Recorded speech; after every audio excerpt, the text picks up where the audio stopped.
इतना प्रेम दिया, अपना सखा बनाया। एक तो कोई आए, अभी राजकुमार थे तब पहुंचे थे गुरु संदीपन के आश्रम में, वहां ये मिले थे सब लोग। तो वो तो कह रहा था आप तो राजकुमार हैं, मैं तो बहुत गरीब ब्राह्मण हूँ। कहता अरे नहीं, हम साथ साथ हैं, हम सब मित्र हैं, तू मेरा तो खास मित्र है। और ये भी हमने देखा जब सीरियल देख रहे थे, ये भगवान का ही गुण होता है जो छोटों को बड़ा कर दे। वो अपने को छोटा मान रहा था सुदामा, लेकिन भगवान ने उसे उठा करके बड़ा करके अपने हृदय से लगाया। उसके अंदर थोड़ी सी दुर्बलताएं थी, कमजोरी थी, वो दूर करी उसकी।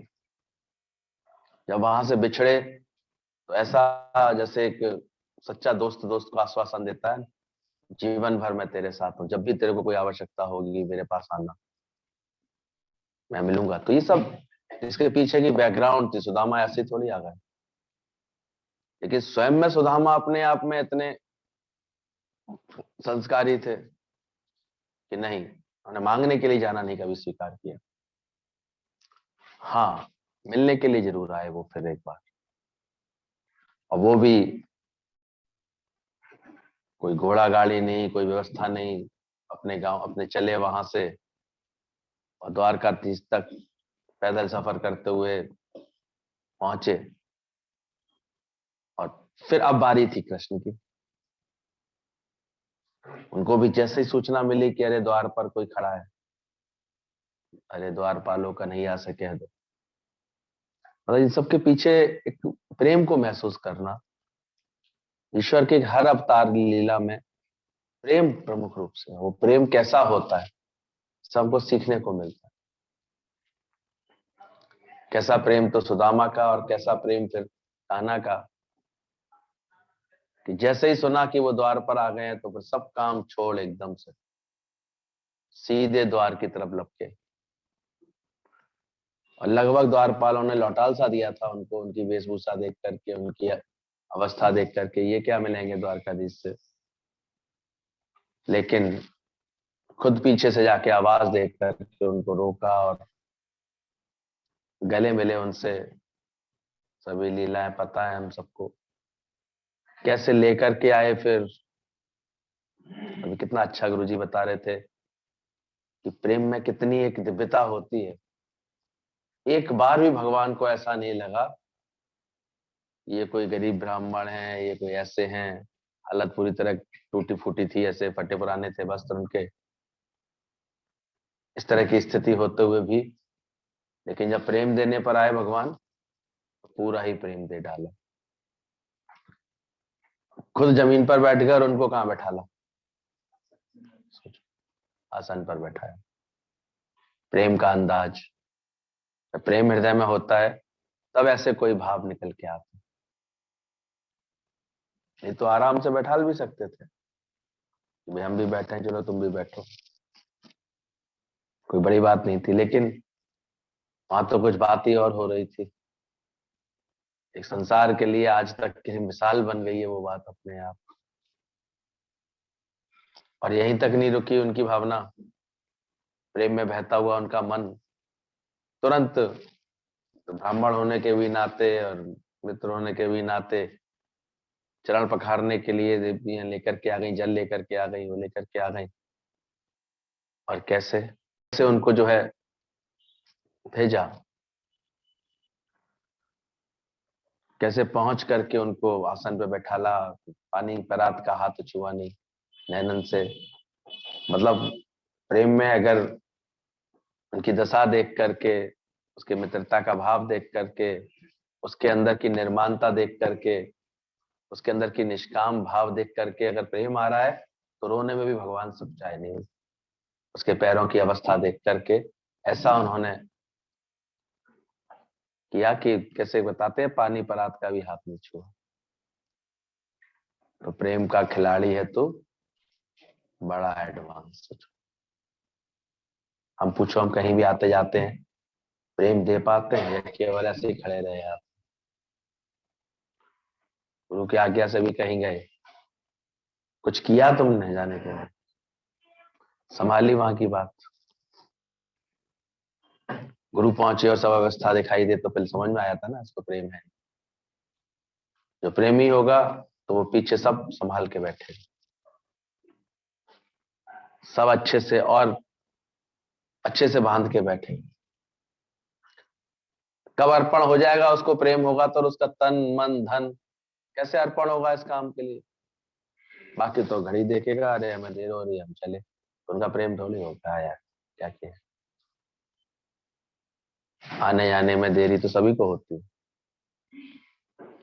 और जिनका प्रेम होता है हम देखते हैं वो और जीना ही किसके लिए। एक हो तो सो गए उसे हम सब, अब को आराधेश।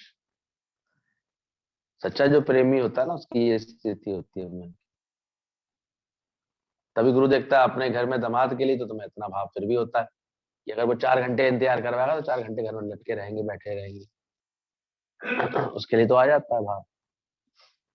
क्या गुरु को कहीं आने आने में 4 घंटे लेट हो रहा हो, रुकोगे उसके लिए? बैठ पाओगे? संयम से भक्ति से संभालते हुए रह पाओगे? तो कभी कभी हमारी हरकतें समझा देती है कि प्रेम कितना है, प्रेम कैसा है। धीरज में चल पाएंगे, हर समय स्थिरता में रहेंगे, जहां बैठे वहां प्रेम करके वहां की भाव को, बात को संभालने का भाव होगा। कल अचानक कहीं जाना हुआ तो हमने देखा, नेचुरल उनकी फैमिली का प्रोग्राम था, वो अपना प्रोग्राम कर रहे थे, कुछ लोगों को बड़ी खुतर पुतर मच रही थी, जाए भैया हम जाए भैया। हमने कहा क्यों, अभी तेरी बेटी नाच रही होती तो तू भी बल्ले बल्ले कर रही होती उसके संग, और दूसरी बच्चियां नाच रही हैं, अरे मैं जाऊं, मैं जाऊं। निष्कामता का अभाव होता है ना जब अंदर में, प्रेम का पूरा अभाव होता, तब ये सब खेल मन अब कब करा लेता पता नहीं चलता।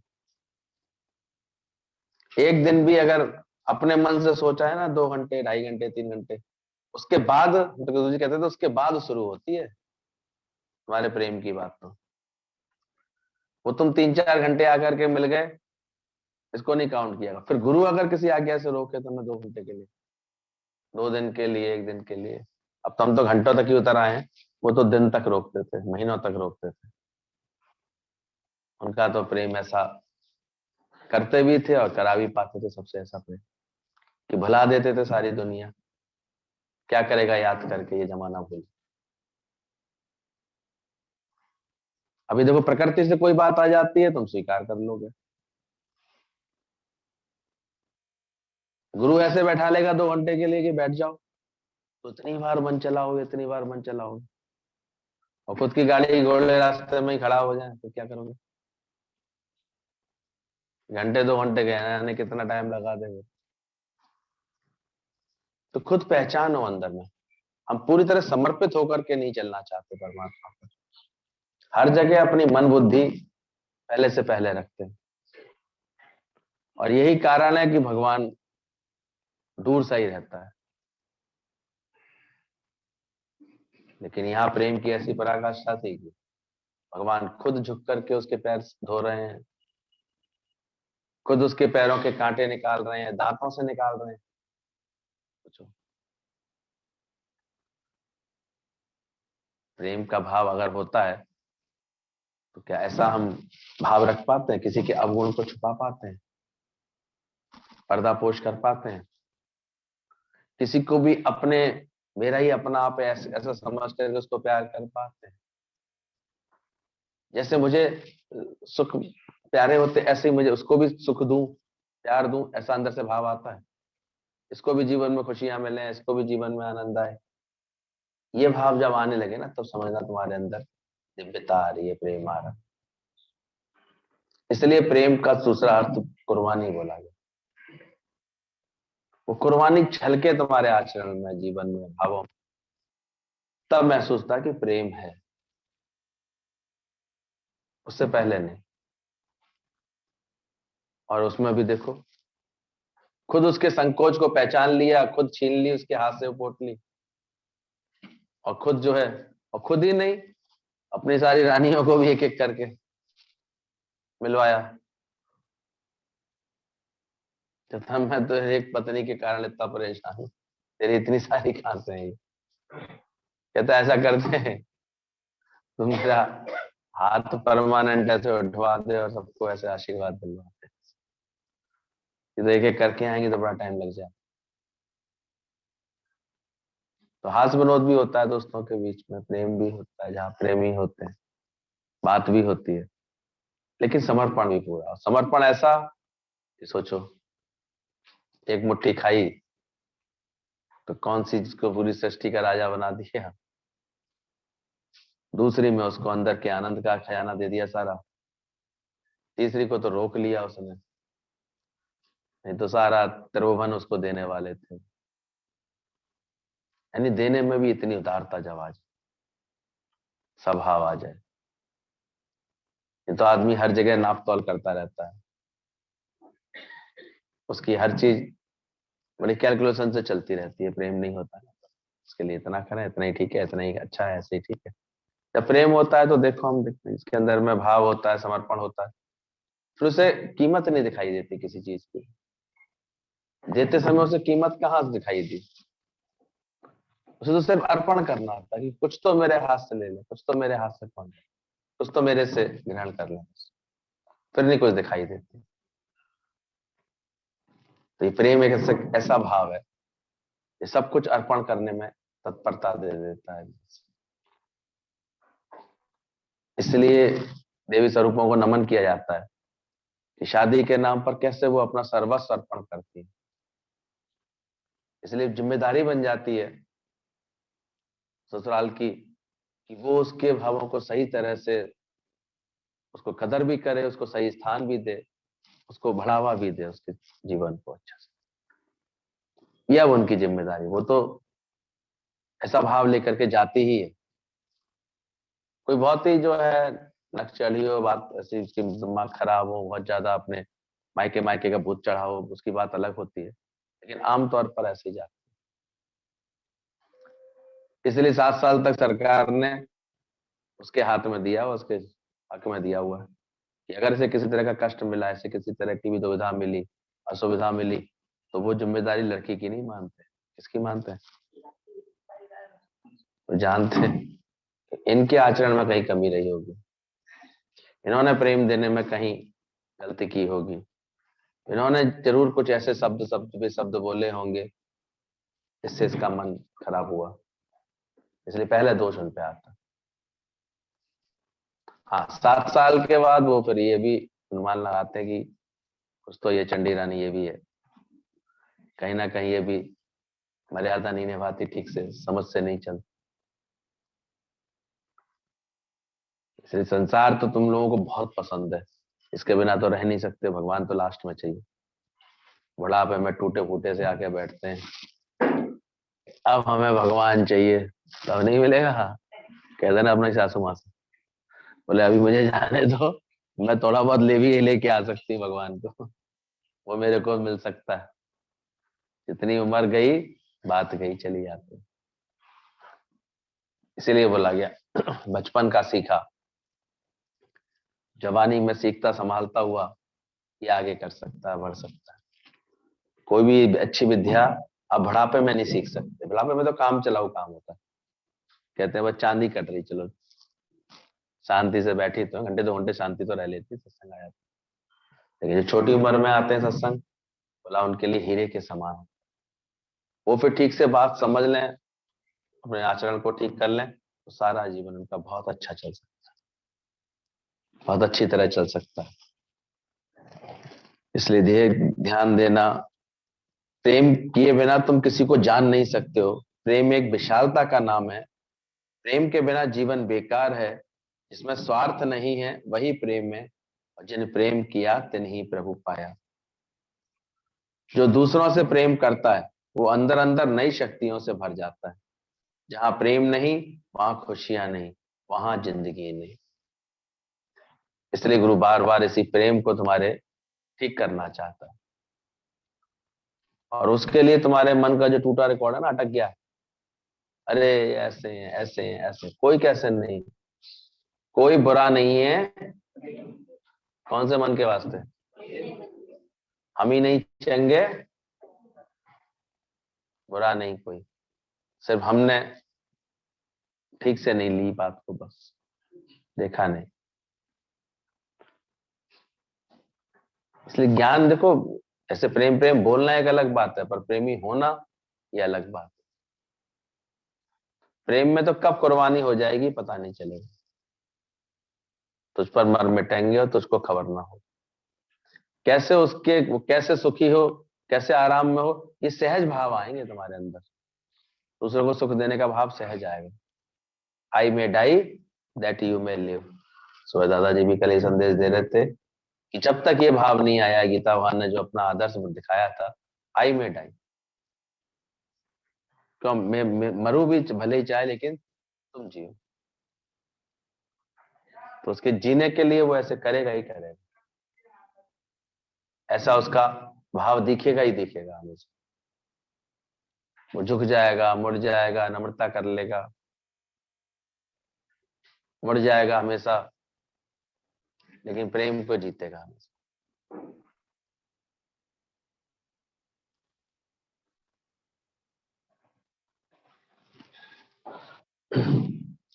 तो प्रेम में एक और खासियत होती है कि प्रेमिक के लिए काली कोपलें उतनी मनमोहक होती हैं जितनी कि गोरा मुखड़ा। सच्चा प्रेम होता है ना, वहां भी देखो ये रंग रूप नहीं देखा जाता। कहते हैं दिल लगा गधी से तो फिर परी क्या। अगर किसी का सही दिल लग जाता है फिर जहां पर, जैसे भी। इसलिए प्रेम भाव बड़े भाव से मिलता है किसी को। जहां सच्चा प्रेम आ जाता है जीवन में, फिर देखोगे आपकी सब चीजें एकदम से शांत हो जाती हैं, कि बदल जाती हैं। प्रेम जब तक कंडीशनल होता है ना, कि ऐसा होगा तो हम प्रेम करेंगे, सुंदर दिखेगी। गुरुजी के पास कोई आया, बोले कि गुरुजी केवल लड़की हमें चाहिए और कुछ नहीं चाहिए, केवल सुंदर लड़की चाहिए हमारे लड़के के लिए केवल। भाई ठीक है, गुरुजी ने एक लड़की थी आगे रख दी। अब जैसी लड़की को रखा, 2 मिनट बाद उसकी मम्मी कहती पढ़ी लिखी कितनी है, क्या खर्च पानी कर सकते हैं। मुझे कहा भागो यहाँ से, तो मैं केवल सुंदर लड़की चाहिए ही नहीं थी, कहने की थी बस, केवल तुम्हारी बात कोरी बात है थी। तो ऐसे पहले कहते कुछ है लोग, केवल लड़की चाहिए लड़की। लेकिन उसके बाद दूसरा क्वेश्चन ही पीछे से रख देंगे, बोले केवल चाहिए, केवल परमात्मा चाहिए, और कुछ नहीं दिखता उसको। केवलम, केवल एक। इसलिए गुरुजी पूछा करते थे भगवान भी चाहिए कि भगवान ही चाहिए, तुम्हारा मत क्या है। तुम्हें अभी जीवन में केवल भगवान ही चाहिए कि नहीं नहीं दुनिया तो चाहिए, साथ साथ भगवान मिल जाए तो ठीक है, तो फिर चाहिए ही दुनिया तुमको। लेकिन जब अंदर में ऐसा भाव आ जाए ना, मुझे गर्ज ना और सहारों की, एक तेरा सहारा था, मुझे और किसी सहारे की गर्ज नहीं। और जिसको सही प्रेम हो जाता है, अंदर से भाव होता है, प्रेम होता है, हम देखते हैं अचानक कोई रुकावट भी आ जाए उसके जीवन में, कोई बात भी आ जाए, कोई उलझन भी आ जाए जीवन में, वो तब भी उतना मस्त रहेगा, क्योंकि वो तो प्रेम में डूबा है, भजन भाव में डूबा हुआ। उसको तो प्रेम से इतनी ताकत मिलेगी ना, कैसी भी असुविधा आ जाए जीवन में, उसको वो सुविधा बना लेगा। गुरु करता क्या, और देखो कैसे हमको धीरे धीरे इतना मजबूत बना देता है। लैला मजनू को आपस में इतना प्यार हो गया कि मजनू की भक्ति से भगवान रिझ गए एक बार। मजनू को बोला कि आया, मैं तेरे को दर्शन देने आया हूं, तू इतना खुदा का नेक बंदा है तो मैं तेरे को दर्शन देने आया हूं। लेकिन मजनू के अंदर ऐसा प्रेम था, खुदा से बोलता है अगर मुझसे मिलने की दिल है तो लैला बन के आओ, लैला का रूप रख करके आओ तो मिलूंगा, वैसे नहीं। सोचो, यानी जहां प्रेम होता है तो पहले ये भाव होता है कि सब किस कौन रूप रख करके आया, ये सब रूप रखे किसने। इसलिए प्रेम सच्चा होगा ही तब जब अंदर में ज्ञान का आधार होगा, और ये बात सही समझ में होगी, वासुदेव सर्वा, ये नहीं है ही भगवान। जब तक वर्ड में से बोलते ना, दुनिया जो वर्ड दिखाई देता है, वर्ड वास्तव में है तो लॉर्ड, LORD इसी में छुपा हुआ है, स्कैटर्ड मैनर्ड मैनर्ड में अलग अलग, ऐसे WORLD में LORD होता ही होता है, बस एक चीज एक्स्ट्रा और जुड़ जाती है इसलिए वर्ड बन जाता है। क्या जुड़ गई इसमें? W जुड़ गया। W मीन्स वरीज, जो अपना अहंकार बना करके तुमने एक चिंताएं बना ली खामा की जीवन में, इस कारण से भगवान नहीं देख पा रहा है। गुरु से आर्ट ले लो, W हटा दो सारी, फिर क्या बचेगा? लॉर्ड ही लॉर्ड बचेगा। तो जीव भाव के कारण, अज्ञान के कारण जो हर बात एक खामा चिंता, आए अकेले जाएंगे अकेले, पर नहीं, एक स्वभाव बना लेते हैं। कर्ता भाव के कारण लगता है कि नहीं, कैसे होगा, कैसे चलेगा, आगे कैसे होगा। कौन चला रहा था अभी तक? कौन करा रहा था? अरे मनुष्य की टेक व्यर्था सब जान, मनुष्य का टेक, मनुष्य का आधार तुमको व्यर्था लगे, ये सब व्यर्थ जान। पहले भी देने वाला ही था ही भगवान, पहले भी था, वो अब फिर करता है, वो देखो कितने रूपों में करेगा। इसलिए जिसने ज्ञान की शक्ति ले ली ना, वो कभी कमजोर नहीं पड़ता, उसे कभी कदाचित कोई भय नहीं सताता, वो बड़े निश्चिंत होकर के चलते हैं। हमारे ना जाने कितने एग्जाम्पल गुरुजी ने ऐसे तार दिए कि फिर उन्हें कभी किसी के भी आधार पकड़ने की जरूरत नहीं पड़ी, इतना एक एक को अपने आप निर्भर बना दिया, सही समझ देते। जो बन बन के सहारे टूटते हैं, ये रस्म पुरानी है जग की। दुनिया में तो जब आधार पकड़ेंगे तो बार बार फिर कमजोरी भी आ जाती है, तो दुखी भी होते हैं। है क्या दुनिया का नजारा? आए अकेले थे, जाओगे अकेले, तो अपनी खुशियों का आधार अपने पर रखो। कल बोला ना, मेरी खुशी के लिए इनका क्या संबंध है? अपने पति के लिए बोली वो लड़की, ये मुझे कैसे सुखी कर सकते हैं? मैं खुद अपने ज्ञान से सुखी रहूंगी। तो गुरु को भी आकर के तुम ऐसी ज्ञान की गारंटी दो कि तुम सिर्फ अपने ही ख्यालों से, अपने ही विचारों से अपने को ठीक कर सकते हो, मुझे गर्जना और सहारों की। पर ये जरूर है, इसके लिए तुमको अपने चित्त की सारी दुर्बलताओं को जीतना जरूर पड़ेगा। भगवान का देखना भी तभी संभव होगा जब भगन हो जाएंगे तुम्हारे सारे मान। जब तक स्वार्थ रखा है अंदर में, तब तक नहीं भगवान को देख सकते। कामनाएं अंदर में चित्त में, तो फिर बार बार जगत सत्य दिखाई देता है। वो नया शादीशुदा जोड़ा घूम रहा था जगत में, और वो ऐसे, एक संत वहां बैठा हुआ था नदी किनारे, वो ऐसे पानी लेकर के तर्पण कर रहा था, प्रलय हो ऐसे कर रहा था। वो जोड़ा एकदम से परेशान हो गया, लेडीज जल्दी खराब परेशान हो गया, अरे इनको रोको ना, ये क्या कर रहे हैं? संत जी तो बोलो, ये क्या करे दे रहे हैं? प्रलय हो ऐसे क्यों कह रहे हैं? बेचारे आए, स्वामी जी ये आप क्या कर रहे हैं? महाराज जी ये आपसे क्या कर रहे हैं? बोले क्या हो गया बेटा? बोले ये आप अभी प्रलय हो 3-4 बार ऐसे संकल्प कर रहे थे, ये क्या कर रहे हैं आप? ये आप कौन सी प्रलय कर रहे हैं? बोले बेटा प्रलय कर रहा हूं मैं। बोले संसार की प्रलय कर देंगे तो हम कहाँ जाएंगे? अभी अभी तो हमारी शादी हुई है, ये आप कैसे बात संकल्प कर रहे हैं? आप ऐसे तो संत महात्मा दिखते हैं, पर आप ये क्या कर रहे हैं? तो उसे हंसी आ गई। बोले हंस और रहे हैं? बोले तुम समझ नहीं रहे हो, तुम खुशी से जियो बेटा, तुम्हारे लिए कोई प्रॉब्लम नहीं है। मैं तो अपने मन रचित संसार की प्रलय कर रहा हूँ। तो ज्ञानी जन कैसे पाना होता है उनको, परमात्मा को जुड़ना होता है उस सच से, तो कैसे इसकी प्रलय करते हैं? कि है क्या? मिथ्या है। प्रलय माने मिथ्या है, बदलेगा ही बदलेगा, चेंज होगा ही होगा, जो दिखे सकल विनाशी। इसीलिए भगवान पहले ही तुम्हें दिखा देता। एक व्यक्ति रोज इतवार को भी उठावनी, सोमवार को भी किसी की वो लेके गया, किसी की रिश्तेदार की उसमें गया, उसमें अर्थी को लेकर के, फिर तीसरे दिन किसी को लेके गया, फिर चौथे किसी की खबर आ गई, कोई पड़ोसी में चला गया। 6-7 दिन तक लगातार ऐसा हो रहा था। और उसने यमराज से जो है ये कहा था, यमराज जी ध्यान रखना, ऐसे ही मत टपक पड़ना अचानक, कम से कम मुझे पहले बता देना कि आने वाले हो मेरे पास। बड़ी उम्र का था, तो किसी युक्ति से उसने यमराज को टाल दिया कि अभी रहने दो, अभी ना, मुझे बता के आना, ये क्या अचानक चले आते हो, मुझे बता के आना। यमराज ने भी कहा चल ठीक है, तेरे को बता के आऊंगा। अब 7 दिन से कभी किसी की उठावनी, कभी किसी की अर्थी के साथ, कभी किसी की रिश्तेदारी की अर्थी के साथ, कभी पड़ोसी, कभी शहर में कोई बात, ऐसे करके जा रहा था वो। 8वें दिन यमराज जी खड़े हुए उसके पास आके, तो चल भाई अब तो टाइम हो गया तेरा। अरे मैंने कहा था खबर दे के आना। बोले 7 दिन से कर क्या रहा था, नहीं समझा रहा। ये सब जग चलन हार, रोज दूसरों को तो ठिकाने लगा के आ रहा है और अपनी बारी में कह रहा है, कह रहे अभी कितनी जल्दी क्यों, ऐसे क्यों, मेरे वाले के संग ऐसा क्यों। जगत ही है, जगत चवे ना काल का, ही काल का चवे नहीं है, का होता ही होता है। तो जो पहले ही ज्ञान समझ करके इसके लिए अपने को तैयार रख लेता है, तो फिर सब बातों से अपने को बचा लेता कि सारे सुख दुख इस मन के धोखे हैं। फिर वो अच्छे से ये ज्ञान के प्रकरण को समझने लगता है।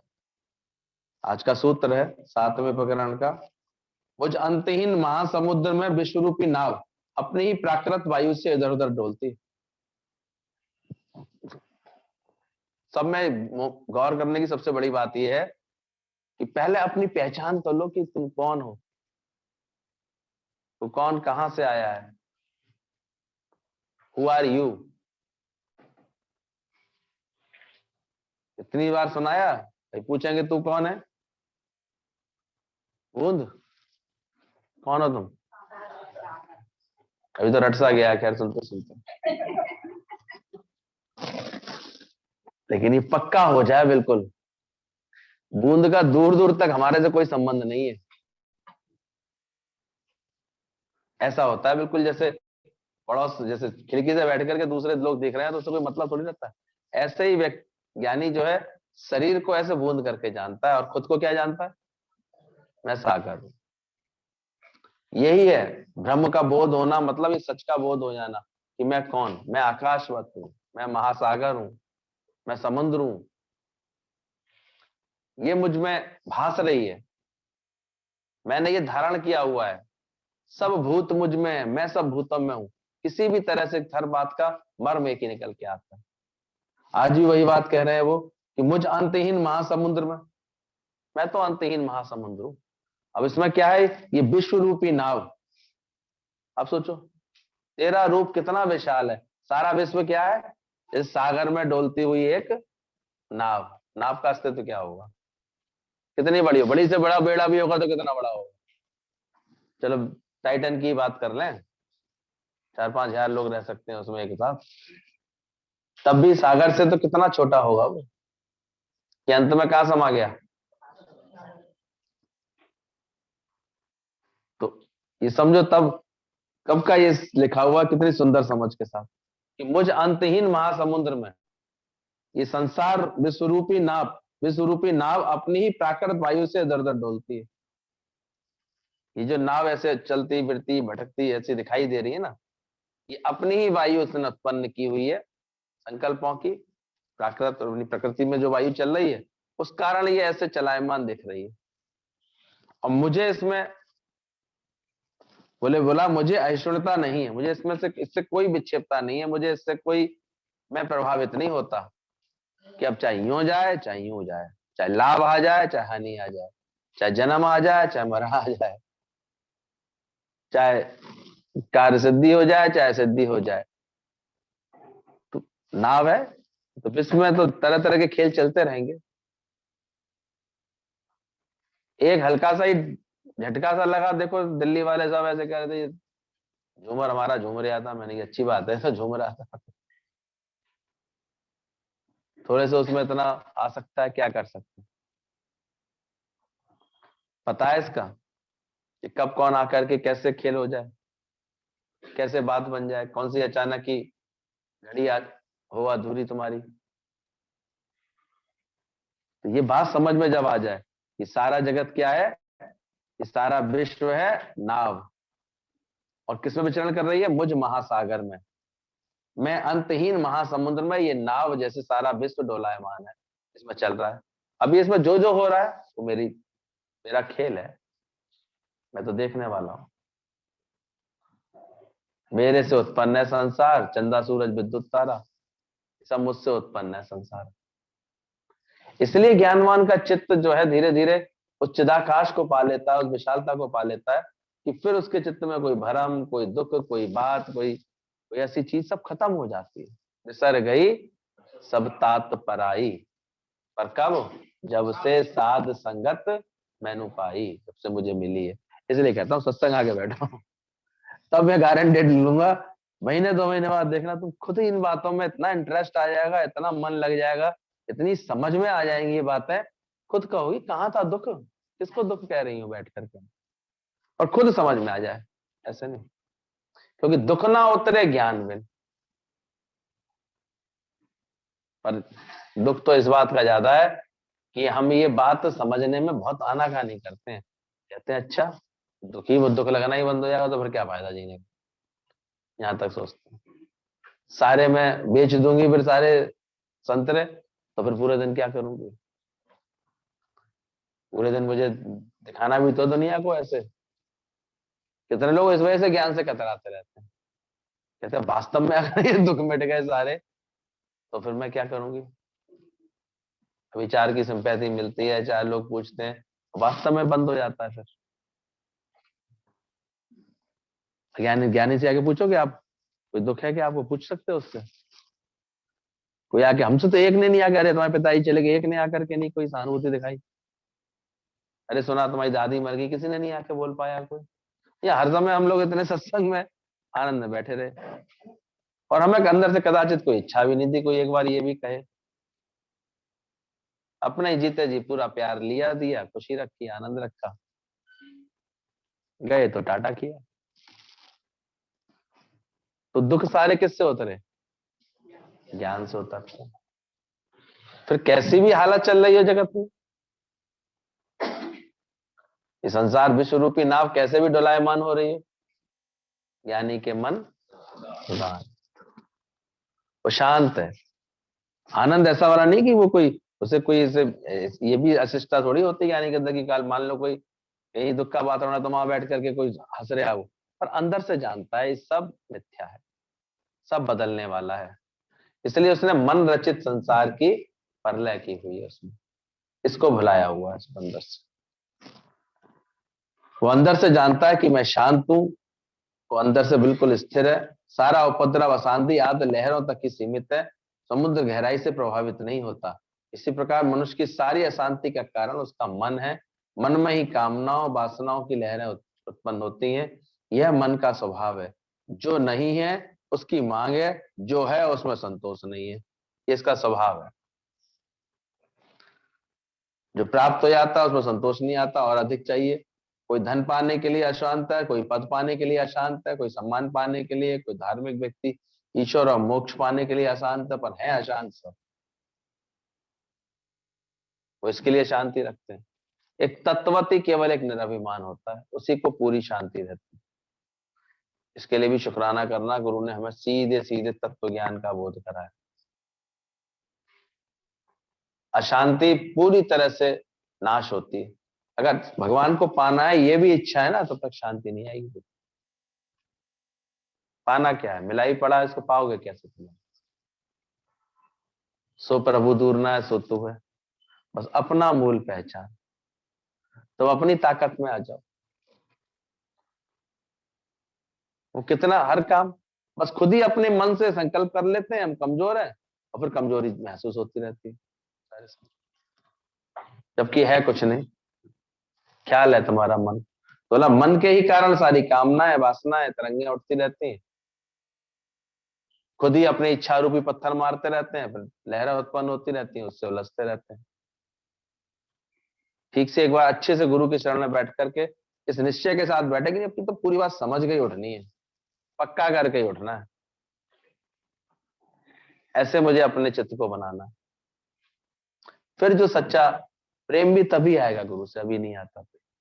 अभी तो भले ही बाहर से पूछ लेते हैं, भैया आए चलो चाय पिला दो, बिस्कुट खिला दो, लेकिन सच्चा जो एक आत्मिक प्रेम बनेगा वो तभी बनेगा जब ज्ञान से हमारी प्रीति है। और जिन्होंने भी ज्ञान, देखो ज्ञान को वैल्यू दी है ना, उनके मिटे सारे दुखड़े मिट जाते हैं। बिसर गई सब तात पराई, जब से साध संगत मोहि। लगता ही नहीं। तेरा रूप असपा, जब तक अपनी विशालता को खुद नहीं महसूस करोगे, खुद नहीं मानोगे, तब तक नशा करके आदमी, देखो देखा करो, कभी कभी नशा करके आदमी कितनी गिरावट में आ जाता है कि वो नाली में भी गिर रहा है लेकिन उसे होश नहीं होता। और वैसे नाली वाली सबसे संभल के नहीं चलता आदमी। एक गंदगी भी पड़ी हो तो ऐसे बच के चलेगा, लेकिन नशा हो जाए तो क्या होगा, कितनी बुरी दुर्गति होती है उसकी। अपना घर भी भूला भूला सा रहेगा, कहाँ था, यहीं तो था, इधर गया, ऐसे करेगा। तो बहुत चढ़े आती है, तो कहाँ गया वो व्यक्ति बेचारा, ऐसे गटर में गिरा, और गटर में गिरे गिरे भी उसको ऐसे ऐसे, वाह मैं कितने बढ़िया स्विमिंग पूल में पड़ा हुआ हूँ, ख्याल उसको ऐसे आ रहे थे। ऊपर से जो है एक भंगियानी आकर के और उसमें डाल गई थी कूड़े की टोकरी। वो टोकरी इसके ऊपर गिर रही थी, कह रही वाह यहाँ तो फूलों की बरसात हो रही है मेरे ऊपर। उसको ऐसे ऐसे अंदर से आनंद आ रहे थे। वाह मेरे लिए यहाँ मटर चिकन सब तैयार रखा हुआ है, बढ़िया बढ़िया चीज। चूहा, मरा हुआ चूहा खा रहा था। एक संत ने उसकी हालत देख के बोले ये हो क्या गया, तो क्या हो गया। उसने किसी तरह उसे खींच के निकाला, उसको थोड़ा सा खटाई पिलाई, नशा उसका उतरा। बोले अरे भाई मेरा स्विमिंग पूल कहाँ गया। बोले जेरा, देख जेरा। बोले वैसे पड़ा हुआ था। बोले हाँ ऐसे ही पड़ा हुआ था। बोले जो मेरे ऊपर अभी अभी अप्सराएं आई थी, फूल डाल के गई थी, बोले देख वो जा रही भटकती हुई, वो डाल के गई थी तेरे ऊपर। और मेरा वाला बटर चिकन कहाँ गया, वो हाथ में खा रहा था मैं अभी। बोले वो रहा देख हड्डी, मरा हुआ चूहा पकड़ लेता हाथ में, सोच रहा था मैं खा रहा। अब तो उसको इतनी एकदम से अपने से घृणा हुई, इतनी अच्छी से। और घृणा भी कब होगी ऐसी अपने से, जब कोई ज्ञान की खटाई पी ले। नहीं तो उससे पहले सब अच्छा ही लग रहा होता है। ये सब जगत में फंसा हुआ हूँ, दुविधा हूं, सारे समय टेंशन ही टेंशन, टेंशन ही टेंशन। सोने से पहले ही चार विचार कर लेगा, कल ये करना है, कल ये करना है, कल ये करना है, भारी भारी सोता है। सुबह उठते ही फिर करता भाव में लगा रहता जगत। हमने कहा देखो आदमी को अगर अपना संकल्प नहीं है ना, कोई भी कुछ नहीं कर सकता। बृहस्पति जैसे गुरु भी आ जाए ना, वो उसके हृदय के अज्ञान को टस से मस नहीं कर सकते। इसलिए कहते हैं, हम कहते हैं पहले अपनी कृपा कर लो थोड़ी सी, तो हमको सत्संग के अंदर से शुद्ध तो आया। इतना जगत सत्य दिखेगा और ऐसा उलझाने वाला है ना, कि कभी पिंड छोड़ने वाला नहीं। मर भी गया होगा बंदा, फिर भी उसके पीछे उसकी ऐसी प्रॉपर्टी, उसका यह देना लेना, इसका ये करना, वो कहता है तो करना पड़ेगा ना, करना पड़ेगा ना। कर्तव्य जलती है आगे, आगे से जल भाग। यही तो इसकी आश्चर्य की बात है, एक विनिश्चय एक सत्य कर्मान। छोड़ता नहीं है, इसका कुचक्र ऐसा है इस माया जाल का। बस तुमने जहां वैल्यू दी, हाँ जैसे तुमने अंदर से वैल्यू खत्म कर दी, ये गारंटेड बात है, सब चीजें ऐसी ऑटोमेटिक सामान्य होती नजर आती है, शांत होती नजर आती है। तुम इधर से अंदर से वैल्यू खत्म कर दो कि है क्या दुनिया का नहीं। जो कभी कभी तो कर्मन की गति निहारे, बड़ी जबरदस्त कर्मों की गति होती है। हालांकि सच्चा गुरु कहीं से भगाता नहीं है हमको, किसी जिम्मेदारी से ऐसे भगा नहीं रहा है वो हमको, लेकिन वो सही तरह से इतना ताकत दे रहा है तो तुमको कभी भी उस चीज से कोई ऐसे कष्ट ना लगे। जिसको जिस वक्त तुम गाते बजाते खुशी से मौज में सेवा कर रहे होते ना, तो भारी नहीं होते। और जब खामा का टेंशन बना के कर रहे हो, तो कर्ता भाव तुमको भारी भारी करता है। मैंने किया, मैं ही करती हूँ, मुझे ही करने से, और ये भाव भारी कर रहा है, बाकी काम इतने भारी नहीं करते। उसमें कोई ऐसी बात नहीं है। वो तो आदमी फिर जितनी अपनी समझदारी से करेगा उस काम को, उतना चतुराई से कर ले जाएगा। नहीं तो वो तो हमारे यहाँ का सिस्टम ही इतना अच्छा है, एक बार जाओगी तो वो टरका ही देगा, दो बार तो टरका ही देगा, तीसरी बार कोई ऐसे बहाना बना के टरका देगा, चौथी बार में कहेगा कि अब ये करो तब मैं करूंगा। तो तुम 5-6 चक्कर लगाने के बाद खुद ही कर्ता भाव से करी तो थकोगी। थकने के बाद ही फिर ऐसे चिड़चिड़े हो जाओगे, देखो इतना परेशान करते हैं, इतना ही करते हैं। और वहीं एक बुद्धिमानी से करेगा, वो पहले ही दिन ही जाकर के अच्छी तरह से वहां पर उनको भी अच्छा इशारा दे जाएगा कि हम ऐसे ही टलने वाले नहीं है, काम हमारा होना है। उसको भी एहसास कराया जाएगा और सारी बात प्रॉपर समझ के भी आ जाएगा। हर चीज में फॉर्मेलिटीज तो कुछ है कोई ना कोई, वो फॉर्मेलिटी के भी काम बड़ी समझदारी से, अब उसके लिए नॉलेज भी चाहिए होती है, इसलिए खुद भी नॉलेज रखना चाहिए और कहीं किसी समझदार से नॉलेज ले लेनी चाहिए व्यक्ति से। पर ये जो थकाती है चीजें, कब थकाती है सोचो। इतने विचार से इतने बड़े बर्तन मुझे मांजने पड़ेंगे, क्या हुआ उस लड़की का, पता है शादी के बाद क्या करना पड़ेगा। मैं देख आया हूँ तेरे ससुराल में इतने बड़े बड़े बर्तन रखे सब तुझसे ही मजवाएंगे। अभी तो बड़ी खुश हो रहे तो जितने दिन होना है वो करवाएंगे तुझसे, तो देख के ही वैसे गश खा गए। पूरी खुल जाती, कारखाना खुल जाता है एकदम से। पहले तो सीन बड़ा अच्छा, लेकिन इसके लिए थोड़ा इंतजाम कर देते हैं, नई नई साड़ी सूट गहने वहने, साड़ी सूट सैंडल ये सब इतने अच्छे अच्छे दिलवा देते हैं लड़की, बस ये सब तो मुझे बहुत, शादी तो बहुत अच्छी चीज है, बहुत अच्छा काम हो रहा है। सब फोटो वोटो खिंचा करके सबूत बना करके सब कर दें, चौथे दिन से ही तो कारखाना जो खुलेगा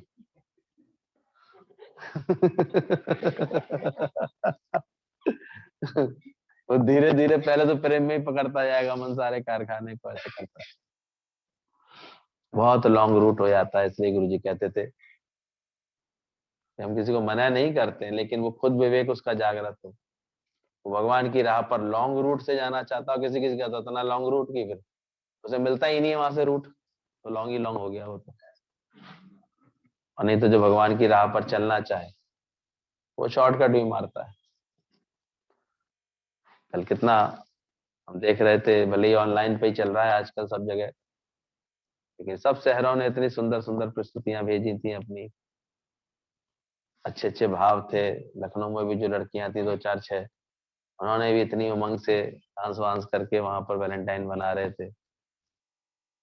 यहाँ तो हालत ही खराब कर दी थी। एक लड़की बोलती आपको इतने सारे गुलाम मिले, मैंने कहा हाँ बेटा, मुझे पहले पता होता तो मैं ढंग से संभाल के शाम तक बेच और देता।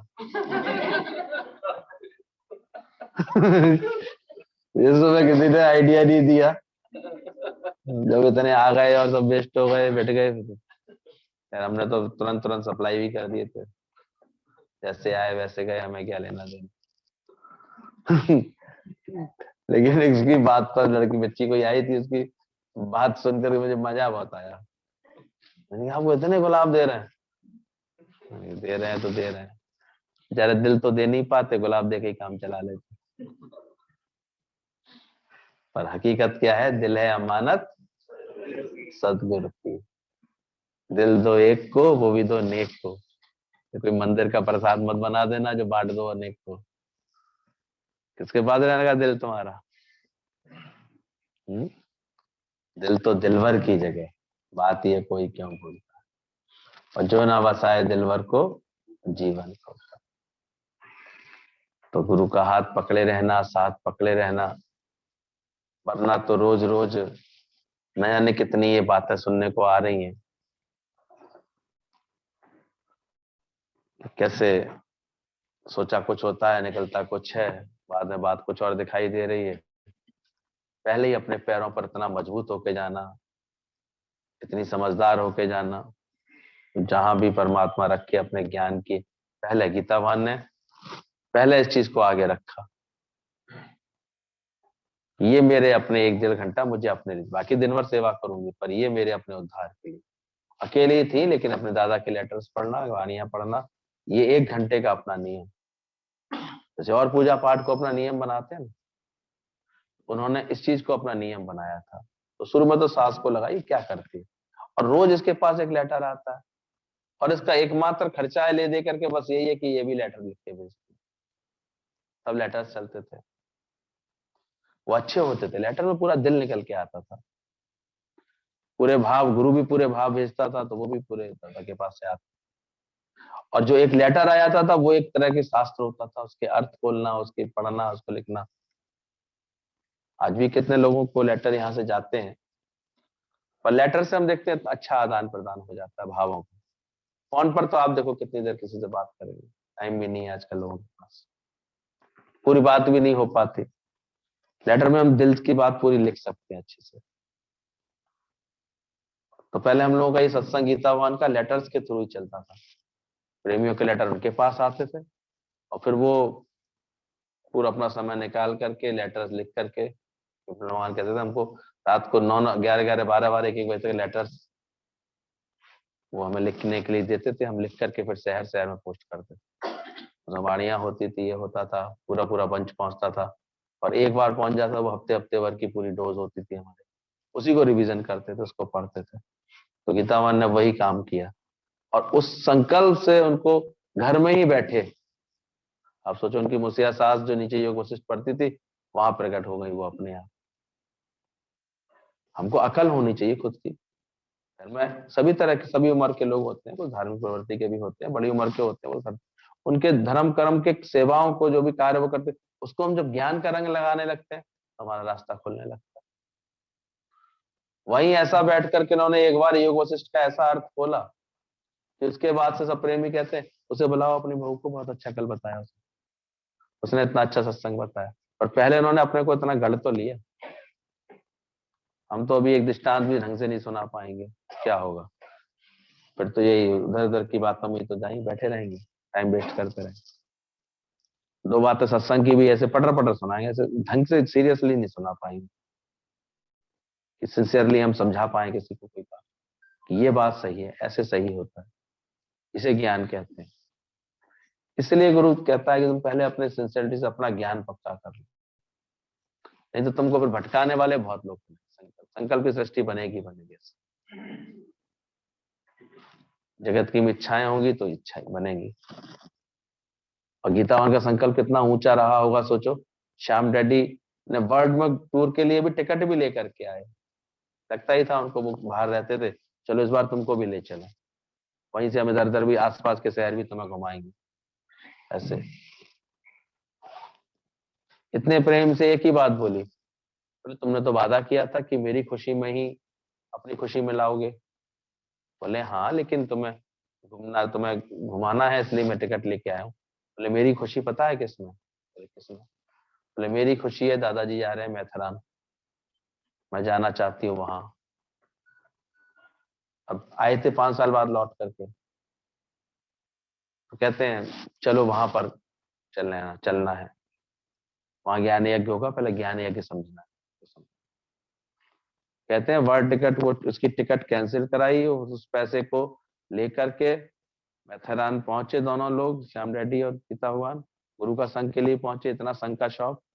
और फिर उस संघ का असर ऐसा हुआ कि फिर श्याम रेड्डी को भी समझ में आया कि सत्संग कितनी ऊंची चीज है, उनका भी मन रंग गया। और पैसे भी आचरण में देखते थे, गीता भगवान के अंदर इतनी शीतलता थी, इतनी स्थिरता थी, इतना ज्ञान का शौक था कि घर से तो जाते थे पिक्चर के बहाने, लेकिन रास्ते में कहीं पार्क में बैठ करके अष्टावक्र गीता खोल ली या गीता खोल ली, उसको एक्सप्लेन करने में लग जाते थे। तो वहां ऐसे बोले श्याम डैडी भूल ही जाते थे कि पिक्चर भी जाना, कहते अरे सारा टाइम तो उसमें निकल गया।